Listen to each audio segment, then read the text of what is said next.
കാട്ടാന ഉൾപ്പെടെ വന്യമൃഗങ്ങളെയും കണ്ട് കാനന കാഴ്ചകളും ആസ്വദിച്ച് ഇടുക്കി ഡാമിലൊരു ബോട്ട് സവാരി ഹരം പിടിപ്പിക്കുന്ന ഈ യാത്രയൊരുക്കുന്നത് ഇടുക്കിയിലെ വനം വകുപ്പാണ്.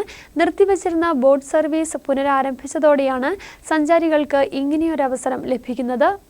ഇടുക്കി ചെറുതോണി അണക്കെട്ടുകളുടെ ദൃശ്യഭംഗിയും കാനന കാഴ്ചകളും ആസ്വദിച്ച് വിനോദസഞ്ചാരികൾക്ക് ബോട്ട് സവാരി നടത്താൻ വർഷത്തിൽ 365 ദിവസവും അവസരമൊരുക്കിയിരിക്കുകയാണ് വനം വകുപ്പ്. ഇടുക്കി തട്ടേക്കാട് ഫോറസ്റ്റ് ഡെവലപ്മെന്റ് ഏജൻസിയുടെ കീഴിലാണ് ഇടുക്കി വൈൽഡ് ലൈഫ് സാങ്ച്വറിയിൽ ഈ സൗകര്യം ഒരുക്കിയിരിക്കുന്നത്. രാവിലെ 9 ആരംഭിച്ച് വൈകിട്ട് 5 അവസാനിക്കുന്ന തരത്തിലാണ് ബോട്ടിംഗ് ക്രമീകരിച്ചിരിക്കുന്നത്. മുതിർന്നവർക്ക് 155 രൂപയും 12 വയസ്സിന് താഴെയുള്ള കുട്ടികൾക്ക് 85 രൂപയുമാണ് ഫീസ്. അരമണിക്കൂറാണ് യാത്രാസമയം. വെള്ളാപ്പാറ ബോട്ട് ജെട്ടിയിൽ നിന്ന് ആരംഭിക്കുന്ന യാത്രയിൽ ഇടുക്കി ചെറുതോണി അണക്കെട്ടുകളുടെയും വൈശാലി ഗുഹയുടെയും കാഴ്ചയാണ് പ്രധാനം.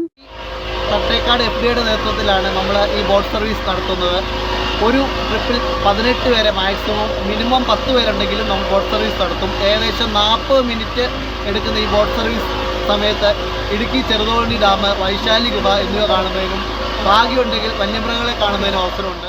ഇടുക്കി പദ്ധതിയുടെ തുടക്കം മുതലുള്ള ചരിത്രം സഞ്ചാരികൾക്ക് വിവരിച്ചു കൊടുക്കാൻ ഗൈഡും യാത്രികർക്കൊപ്പം ഉണ്ടാകും. ആനയുൾപ്പെടെയുള്ള മറ്റ് വന്യജീവികളെയും യാത്രയ്ക്കിടയിൽ കാണാനാകും. 18 പേർക്ക് യാത്ര ചെയ്യാൻ കഴിയുന്ന ഒരു ബോട്ടാണ് ഇപ്പോൾ നിലവിലുള്ളത്. ഇടുക്കി പാക്കേജിൽപ്പെടുത്തി അനുവദിച്ചിരിക്കുന്ന 10 സീറ്റിന്റെയും 18 സീറ്റിന്റെയും 2 ബോട്ടുകൾ ഉടൻ ലഭ്യമാകുമെന്ന് Idukki forest wildlife warden പറഞ്ഞു. News bureau, Idukki.